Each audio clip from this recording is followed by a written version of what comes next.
James Harper had never been the type to involve himself in unnecessary drama, least of all with neighbors. After spending years in the military and then transitioning into engineering, his life was built around logic, discipline, and an unwavering belief in personal boundaries.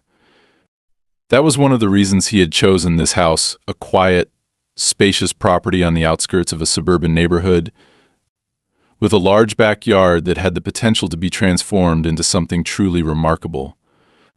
It was more than just a house to him. It was the first place in years where he felt he could finally build something of his own.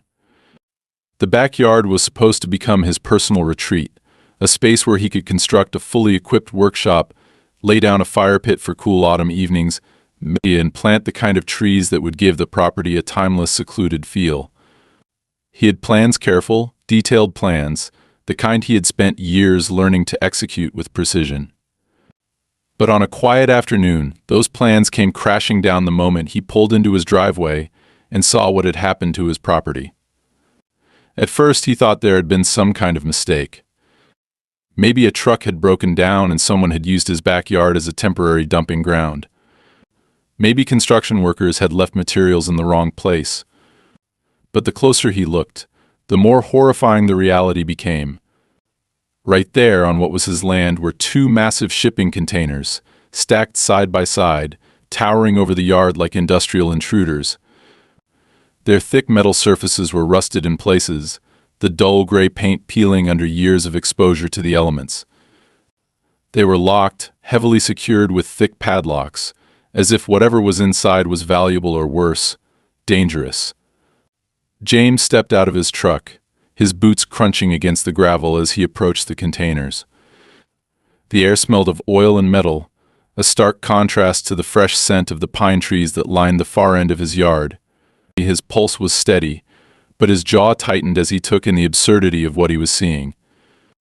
Someone had taken a piece of his land, and dumped two enormous containers on it, as if it were some abandoned lot on the edge of the city.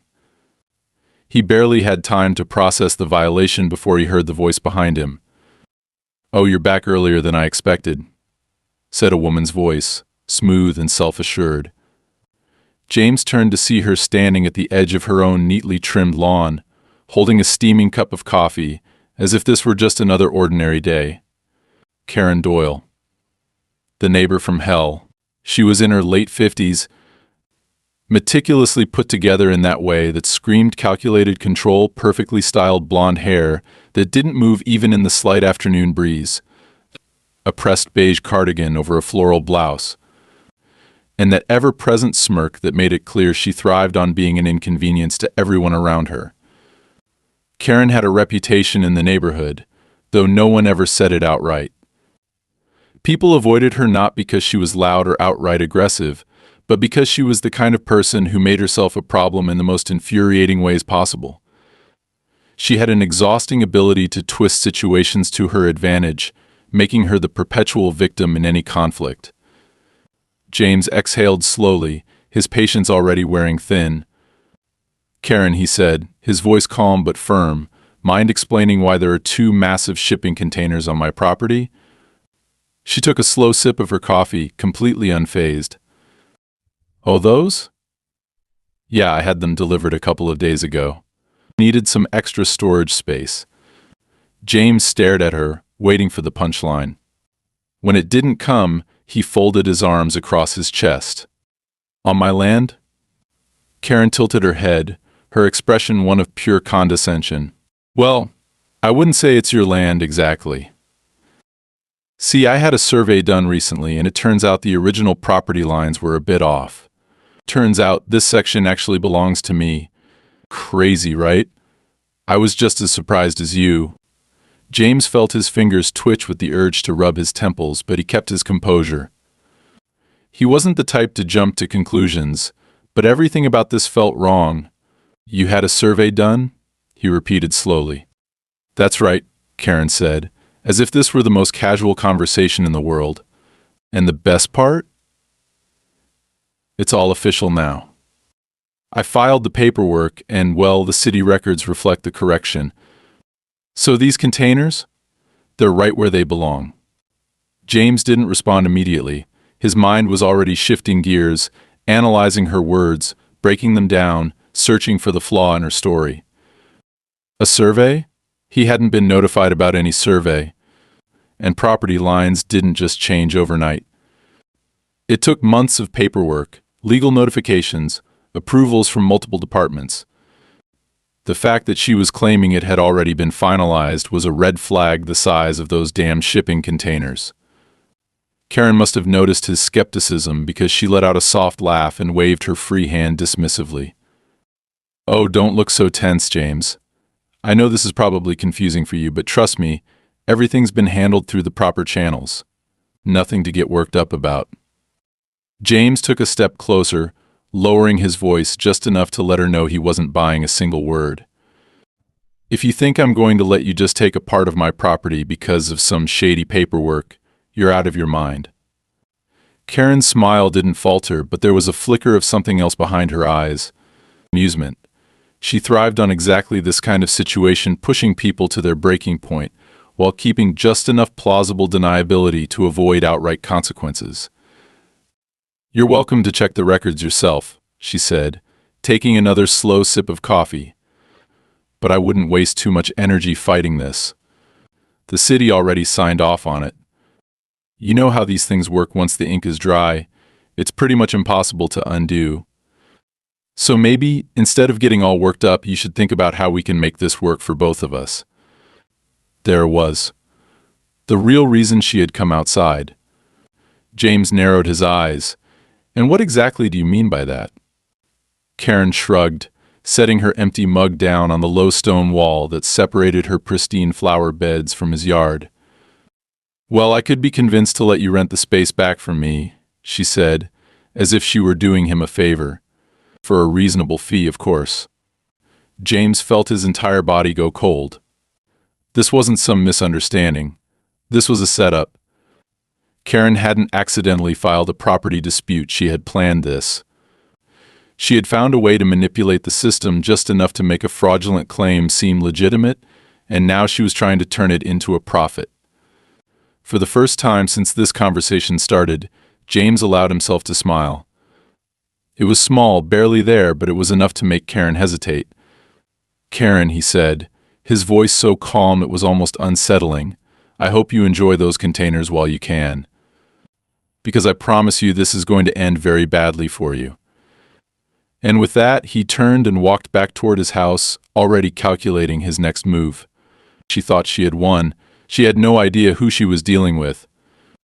James Harper had faced many kinds of adversaries in his life, some on the battlefield, some in boardrooms filled with executives who thought they could outmaneuver him, and some in the kind of situations that required patience, planning, and an absolute refusal to lose. But he had never encountered someone quite like Karen Doyle. She wasn't dangerous in the way a true opponent was, nor was she cunning enough to pose a real challenge. What she was, however, was brazen, and people like her could be the most exhausting to deal with. They thrived on the assumption that no one would push back hard enough to make them suffer real consequences. That was where she had made her first mistake. The morning after their conversation, James didn't waste time.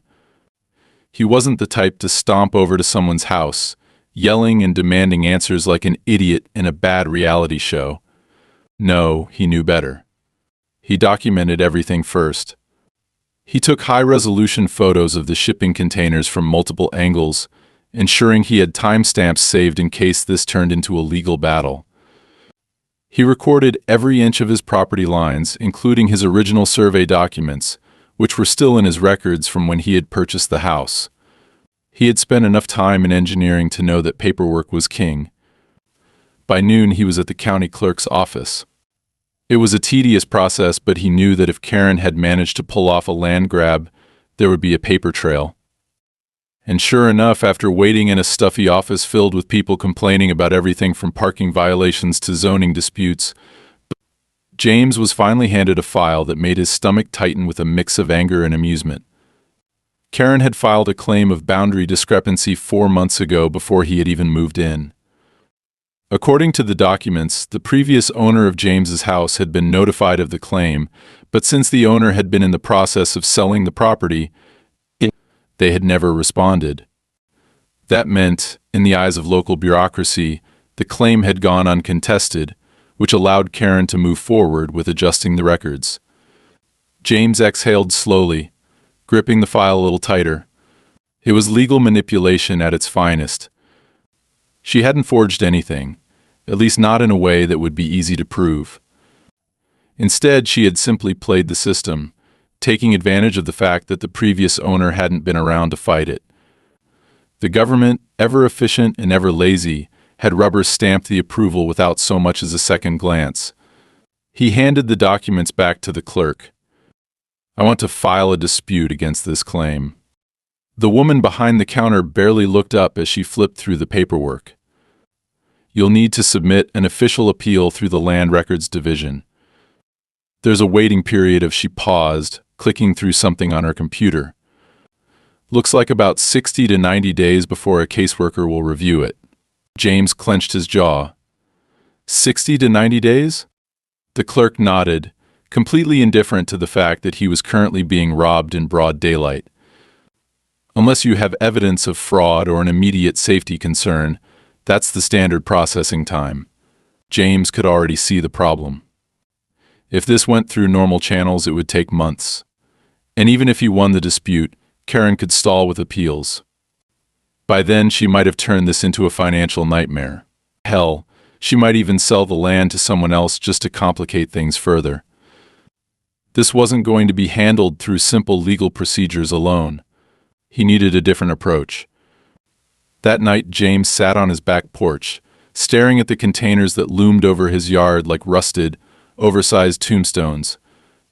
He could hear Karen laughing somewhere inside her house, probably feeling victorious after what she assumed was an unbeatable maneuver. James smiled to himself. She thought she had outplayed him. She had no idea what was coming. The first move was simple. He needed leverage. The next morning, he called in a favor. He wasn't the kind of man who often needed favors, but over the years he had built relationships in the kind of industries that thrived on precise information. It took one phone call to get in touch with an independent land surveyor, one who had no ties to the local offices, one who wouldn't be influenced by bureaucratic laziness or the kind of under-the-table nonsense people like Karen relied on. By the time the surveyor, Mark Sullivan, arrived, James had already outlined exactly what needed to be done. "I don't want a standard report," James said as they stood in the yard. "I want a full analysis.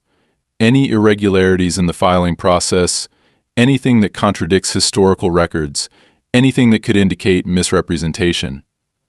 Mark raised an eyebrow but nodded. "That'll take a bit longer." "I don't care how long it takes," James said, his voice even. "I need it done right." Mark spent the better part of the day going over every detail. He scanned old records, matched coordinates, and took precise GPS measurements. The deeper he dug, the more inconsistencies he found. By the afternoon, he looked up from his laptop with a small, knowing smile. "Your neighbor screwed up." James leaned forward. "How badly?" "Badly enough that if you push this right, you can get her claim completely voided. There are multiple mismatched data points between her filing and the actual records. Either she fudged numbers, or someone at the county office was incredibly sloppy. The coordinates don't align, and some of the signatures on her approval forms look questionable. One in particular doesn't match any official notary records." James exhaled, a slow, satisfied breath. He finally had something solid. That night, he sent an official request to a real estate attorney, attaching Mark's findings. Within 24 hours, he had a response.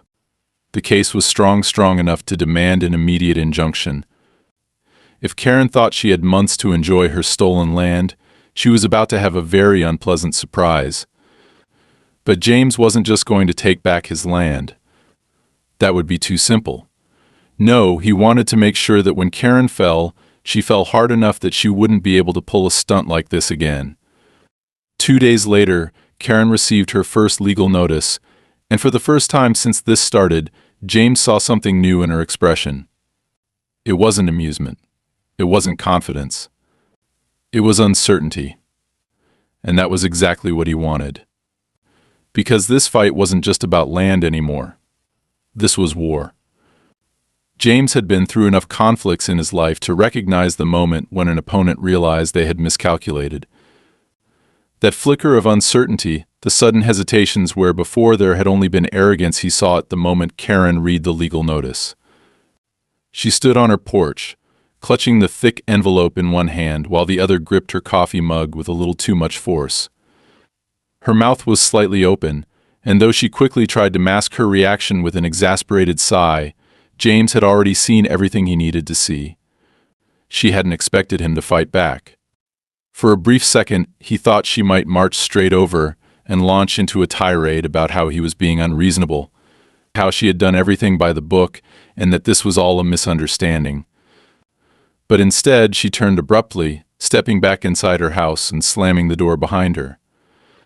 James waited, watching for any further reaction, but the house remained silent. Good. Let her sit with it. Let her feel the weight of what was coming. He didn't have to wait long for her response. The next morning, James woke to the unmistakable sound of a truck engine rumbling near his property. He pushed back the curtain in his bedroom just in time to see a large flatbed tow truck backing into his yard. The driver, a man in a faded baseball cap, was already lowering the metal platform, preparing to remove one of the shipping containers. James immediately pulled on his boots and headed outside. "Hey," he called as he crossed the yard. "Who authorized this?" The driver barely looked up from his controls. "Lady next door hired us to move these. Said there was a property dispute and she needed them gone before the case went through." James narrowed his eyes, scanning the paperwork the man held out. It wasn't an official removal order, it was a private request from Karen. She was trying to get rid of the evidence before the court could inspect the property. "No," James said firmly. "You're not moving anything."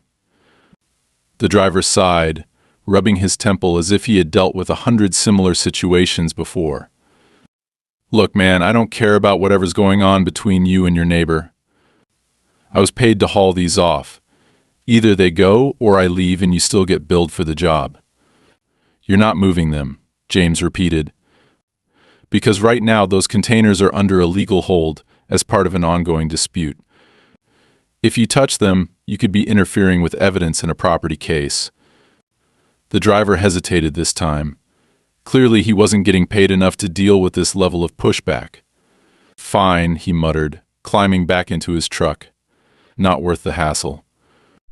As the tow truck pulled away, James turned just in time to see Karen standing at her window watching. Their eyes met through the glass, and though she quickly stepped away, he saw it again, that flicker of frustration, the realization that her usual tactics weren't going to work this time. But Karen wasn't the type to give up. 2 nights later, James was in his garage when the motion sensor lights flicked on in his backyard. He turned instinctively, his body still wired from years of military training, and moved toward the door in silence. The yard was empty, but something was off. The containers were still there, looming in the dim light, but now one of the locks was missing. He approached cautiously, stepping through the grass with measured, silent movements. The container's door was slightly ajar, just enough to confirm that someone had been inside. James pulled it open the rest of the way, reaching for the flashlight he kept clipped to his belt. The inside was almost completely dark, save for a faint glimmer of moonlight filtering through the vents. But the moment the beam of his flashlight cut through the shadows, he felt his stomach tighten. The container was filled with boxes, and those boxes weren't empty.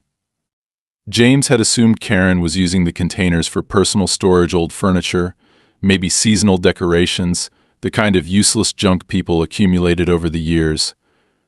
But this was something else entirely. The boxes were stacked neatly, each one marked with the same company logo. He knelt down, brushing dust off one of the labels. It wasn't in English? Karen wasn't just storing random items, she was running some kind of business out of his yard. He stood slowly, scanning the container again, now seeing the details he had missed before. The air smelled faintly of chemicals, and there were small wooden pallets shoved against the back wall. Whatever she was keeping in here, she hadn't wanted him to find it. And now, someone had broken in. James closed the door, stepping back and taking a slow, controlled breath. He needed to move carefully. If he handled this the wrong way, Karen would turn the entire situation around and somehow claim he was the one trespassing. No, this required precision. The next morning, he made 2 phone calls. The first was to his lawyer, who immediately filed for an emergency court order to prevent Karen from removing any more property from the disputed area. The second call was to a private investigator, someone James had worked with in the past, someone who knew how to dig without attracting attention. "You want me to look into her business dealings?" the investigator asked. "I want to know what she's storing in those containers," James said. "Legally, of course." The investigator laughed. Of course. Karen, unaware of what was happening behind the scenes, decided to push harder. That afternoon, James received a visit from a local inspector. The man barely introduced himself before announcing that James's garage was in violation of zoning laws. James didn't even bother getting angry. He knew exactly what this was. "Who filed the complaint?" he asked flatly. The inspector hesitated for half a second, just long enough to confirm what James already knew. "A neighbor," the man said vaguely. James nodded. "Right. Well, let's do the inspection then." For the next hour, he let the inspector walk around, take notes, and make whatever petty remarks he wanted. And when it was over, James simply handed him a copy of the original permits he had filed before even moving in. Everything was up to code, and there wasn't a damn thing Karen could do about it. By the time James walked the inspector back to his car, he noticed Karen watching from her porch again. She didn't even try to look innocent this time. He smiled at her. Not a friendly smile, a knowing one. The next morning, his investigator called back. "You're going to love this," the man said. "Your neighbor? She's not just storing junk in those containers. She's moving imported goods probably under the table. And you're not going to believe where some of the shipments are coming from." James listened in silence as the investigator rattled off the name of an international supplier with a history of tax fraud cases. Karen wasn't just a manipulative neighbor. She was running a whole separate scheme, and now she had done it on the wrong person's land. James sat back, considering his next move carefully. He had more than enough to shut her down completely. But this wasn't just about winning the battle. This was about making sure Karen understood exactly what happened when she messed with the wrong man, and he was going to make sure she never forgot it. James had always believed that people like Karen eventually dug their own graves. Some did it quickly through reckless arrogance, while others took their time, weaving lies so intricately that they became convinced of their own invincibility. Karen was the latter. She had spent years perfecting her ability to manipulate rules, bending the system just enough to keep herself out of real trouble. She thrived on technicalities, on paperwork tricks, on exhausting people until they gave up. But what she had never accounted for was running into someone like him. He didn't get tired. He didn't back down. And most importantly, he knew exactly how to dismantle someone who had built their world on deception. When Karen showed up at his garage, standing in the doorway with her arms crossed so tightly it looked like she was physically holding herself together, James knew she had reached the point where desperation was outweighing her confidence. He didn't say anything at first, just leaned against his workbench, waiting. She hated silence. She thrived in situations where she could control the narrative, where she could flood the conversation with half-truths and fake outrage, kept twisting reality before anyone had a chance to think. But right now she was waiting for him to speak, and that alone told James everything he needed to know. "We need to talk," she finally said, her voice carefully measured. James wiped his hands on a rag, tossing it onto the bench before turning to face her fully. "About what?" She inhaled sharply, nostrils flaring for the briefest second before she forced a tight smile. "You know what? The containers are gone. Whatever problem you thought you had doesn't exist anymore." James tilted his head slightly, studying her. You don't get to decide when this ends. The crack in her composure was almost imperceptible, but he caught it. A quick, darting glance toward his house, the way her fingers twitched like she was resisting the urge to gesture wildly. Karen had spent weeks acting like this was all some game, a mild inconvenience at worst. But now, she was afraid. Not of him. Karen wasn't the type to fear a direct confrontation, but of the consequences she hadn't anticipated. I don't know what you think you're doing, she said, voice dropping slightly. But this is going to cause problems for a lot of people. James raised an eyebrow. A lot of people, huh? See, that's interesting. Because up until now you've been acting like this was just between you and me. Her jaw tightened. She had slipped, and she knew it. He let the silence stretch just long enough for the weight of her mistake to settle in before pushing forward. The thing is, Karen, you could have backed off at any point. You could have admitted what you did, fixed it, and walked away with nothing more than a bruised ego. But instead, you doubled down. And now, it's out of your hands. She took a step forward, lowering her voice as if speaking quietly would somehow change the reality of the situation. You don't understand what you're getting yourself into. James chuckled, shaking his head.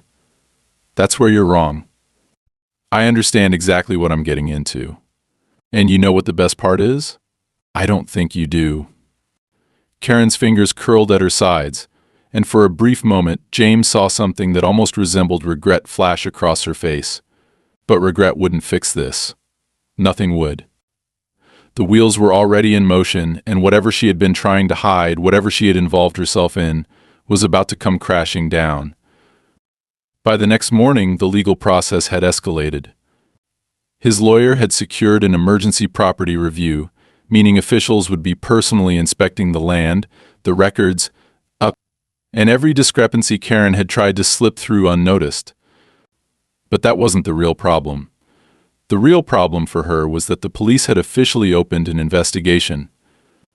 James didn't have access to the details yet, but he didn't need them to know that Karen was scrambling. She spent the next few days moving like a ghost through the neighborhood. She wasn't outside as much, and when she was, it was clear she was trying to avoid conversations. The usual passive-aggressive comments, the smug little smirks she threw his way, all of it was gone.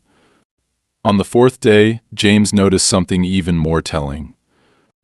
A black SUV parked in front of Karen's house, its windows tinted so dark that even in broad daylight, he couldn't see inside. He watched from his front porch as Karen walked out, hesitated for a fraction of a second before getting into the passenger seat, and then disappeared as the vehicle pulled away. That night, James received a text from his investigator. You were right. She's panicking. Expect something soon. James leaned back in his chair, staring at the message, letting the words settle in. He had been patient. He had been careful. But now it was time to finish this. James had seen it before, the unraveling of a person who had spent too long believing they were untouchable. It was never instantaneous. It happened in stages, subtle at first, then escalating into something desperate and chaotic. Karen had spent years weaving a life built on manipulation, small deceptions turned into larger schemes, all based on the unshakable confidence that no one would ever push back hard enough to break her foundation. But now the cracks were showing, and she was scrambling to hold the pieces together. After the black SUV had picked her up, she had vanished for almost 2 full days. No smug looks from across the street, no passive-aggressive remarks disguised as neighborhood pleasantries. Not even the usual signs of life from her house, just closed blinds and eerie silence. James wasn't the type to make assumptions, but he knew one thing for certain: Karen wasn't giving up. She was regrouping. And then, just as expected, she came back swinging.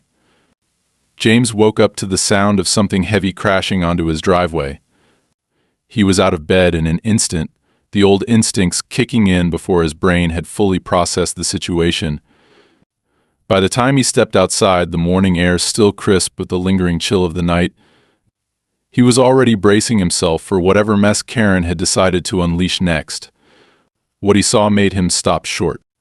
A pallet of bricks not stacked neatly, not delivered in any organized manner, just dumped haphazardly across his driveway, blocking his truck in.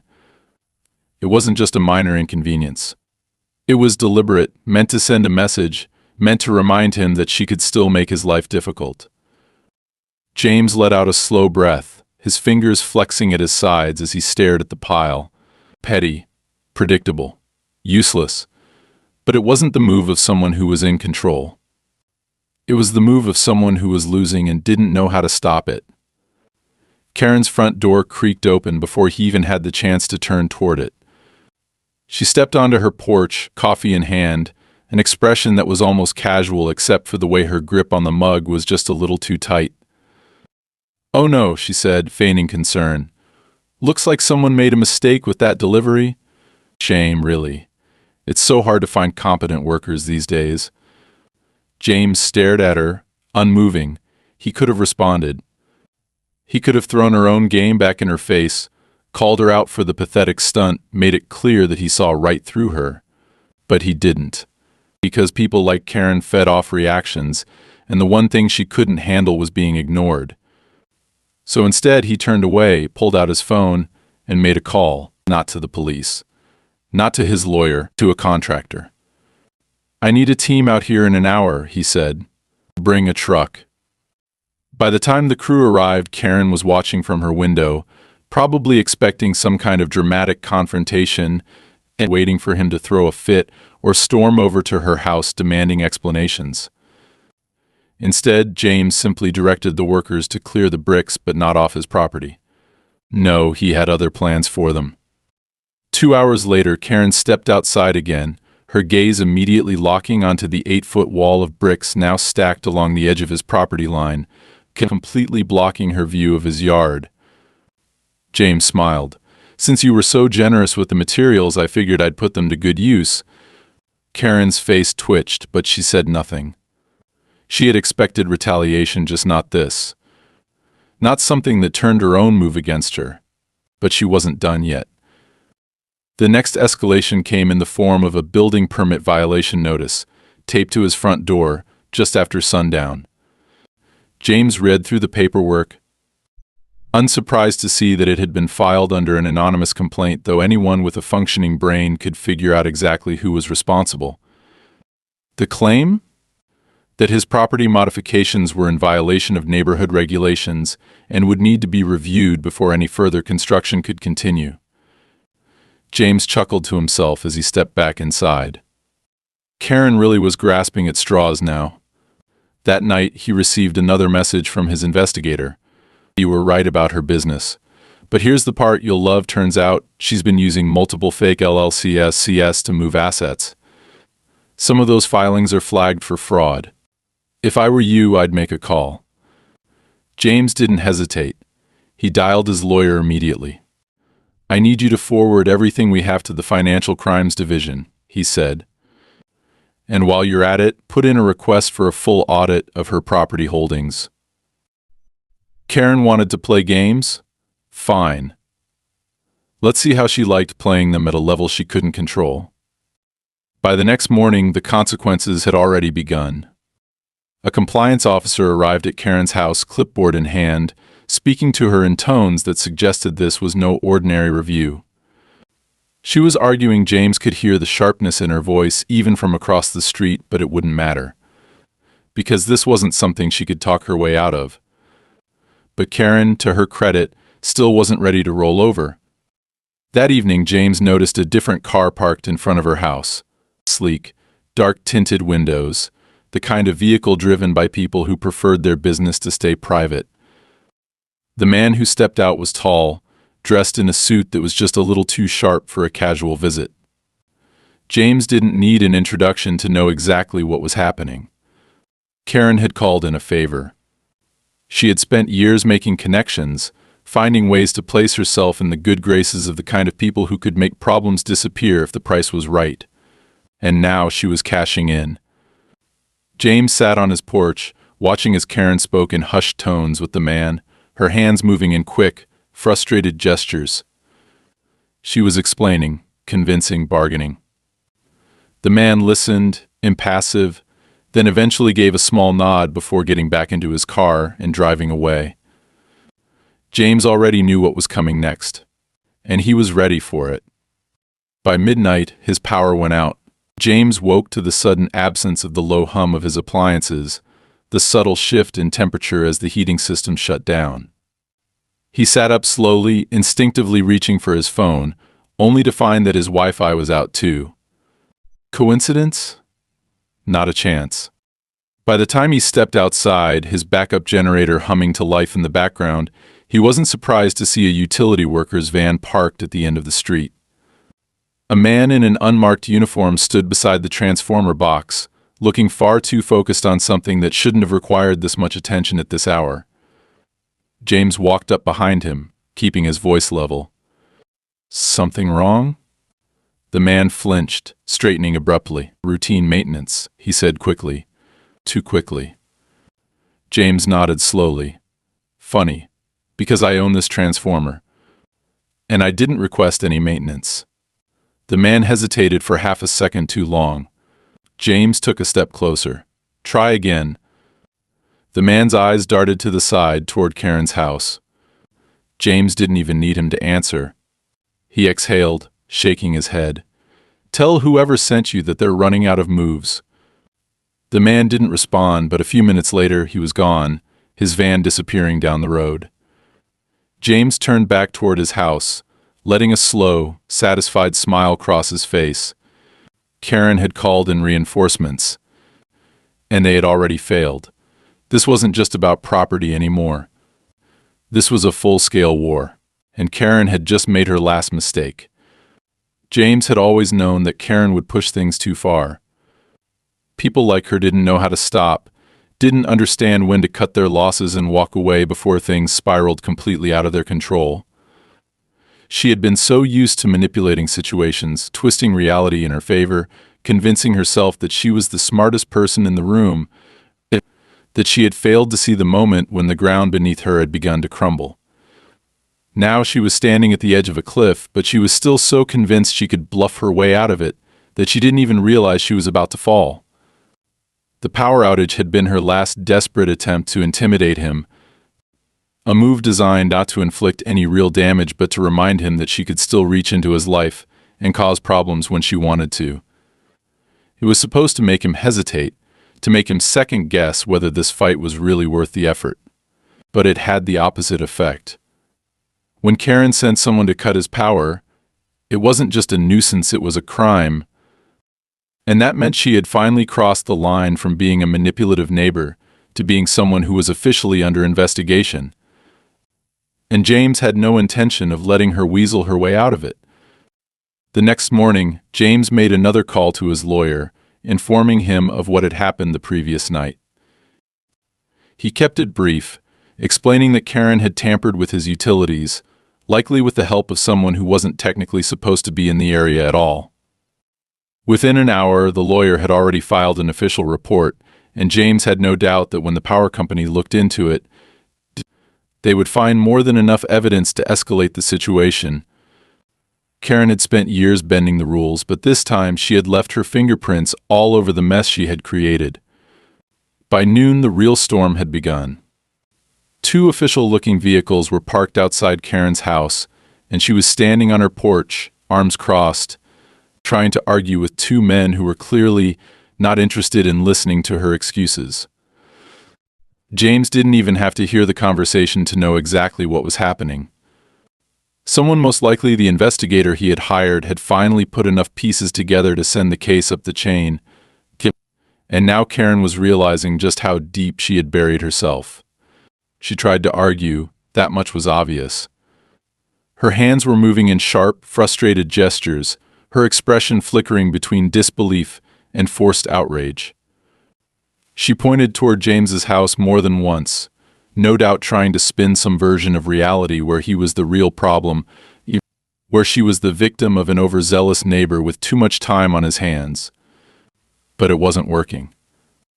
The men questioning her weren't her usual targets. These weren't petty bureaucrats who could be worn down with complaints, or neighbors who could be guilt-tripped into silence.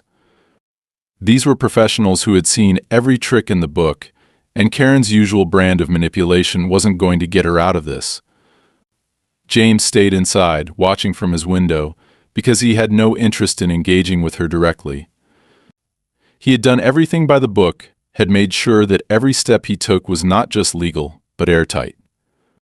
Karen had spent her entire life using people's emotions against them, relying on the fact that most people didn't have the patience or the stamina to fight her properly. But James didn't care about personal vendettas. He didn't care about outplaying her in some meaningless back-and-forth battle of egos. He cared about winning, and right now he was watching his opponent realize too late that she had already lost.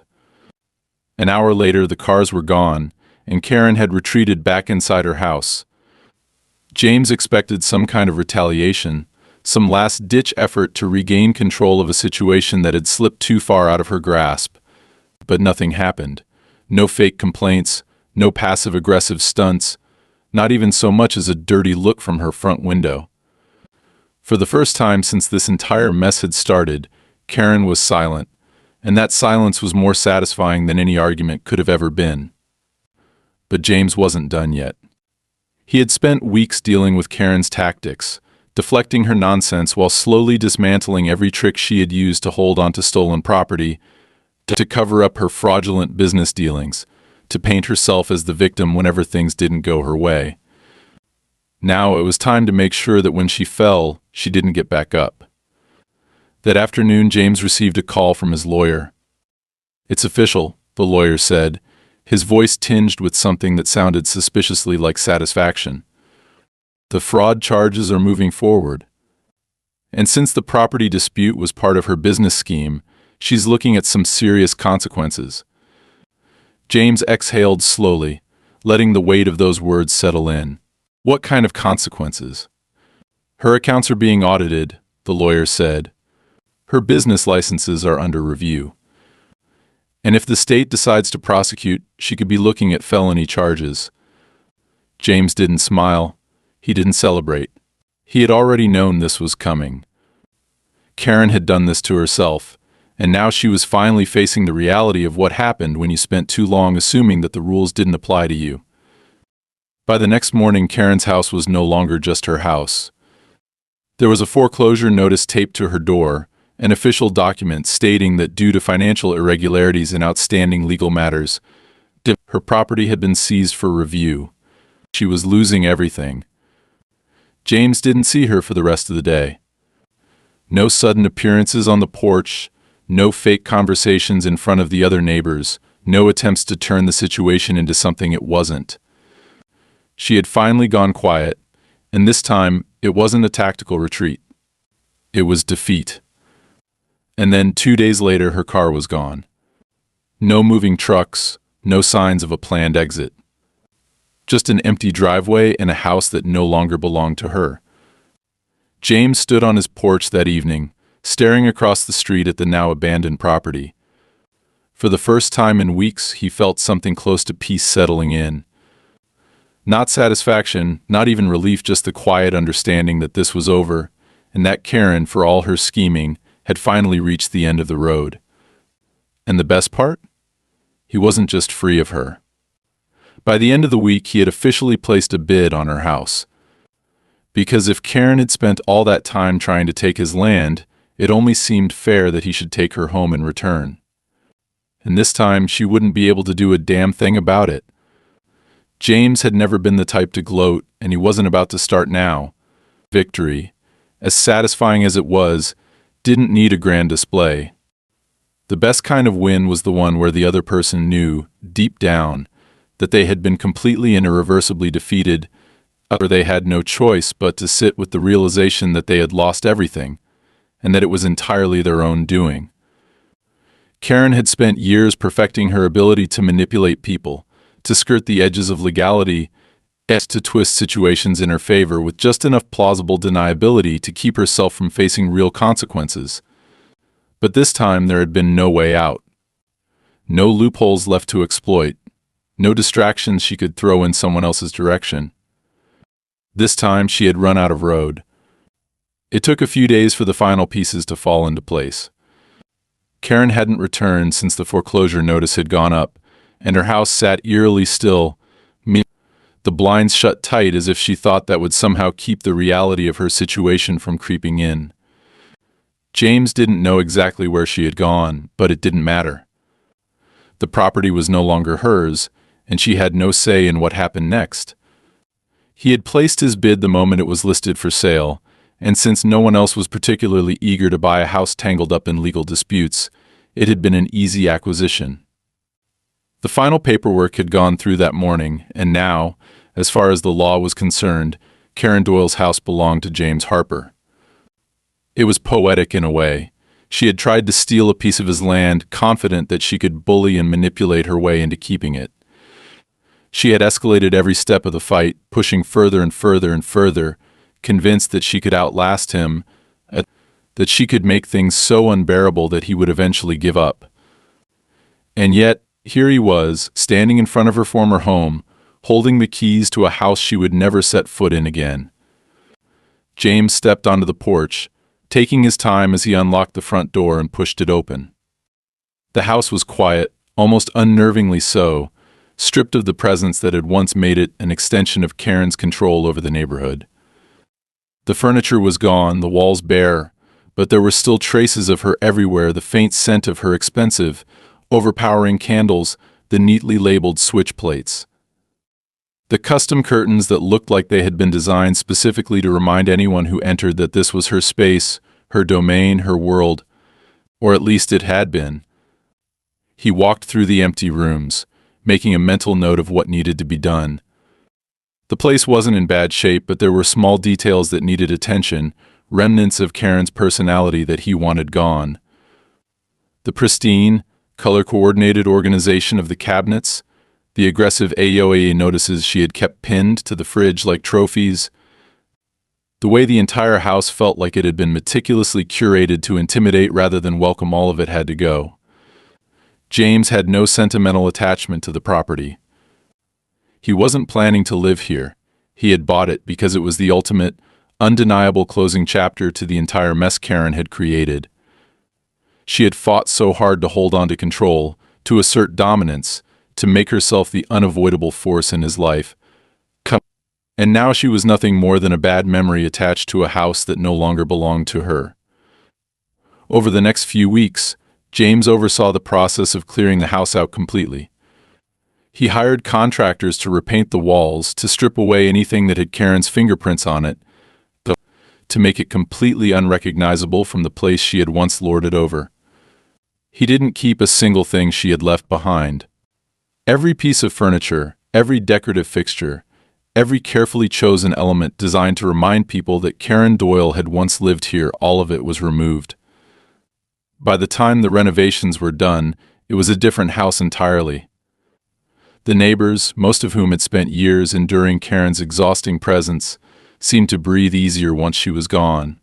People who had once avoided making eye contact with James out of fear of being pulled into the conflict now stopped to chat when they saw him outside. Some of them offered congratulations, others just nodded in quiet approval, as if acknowledging the fact that justice had finally been served. No one missed Karen. Not a single person asked where she had gone or whether she was coming back. It was as if she had never been there at all. James didn't ask about her either. He didn't need to. He already knew that someone like Karen didn't bounce back from a loss like this. She had spent too much time constructing her life around the idea that she was always in control, always one step ahead of everyone else. Losing her house, losing her business, losing everything that wasn't something she could just brush off. She had built her life around a persona that no longer existed, and without it, she was just another fraud who had finally run out of tricks. Months passed, and life settled into something that felt normal again. The property dispute was long over, the legal battles had been won, and Karen was nothing more than a name people barely remembered. The house was eventually sold, this time to a family who had no idea who had lived there before, and James never once thought about it again. Because that was the real victory, not just winning the fight, but making sure that Karen Doyle became completely irrelevant. And she did. Because in the end, she didn't just lose her home. She lost everything that made her matter.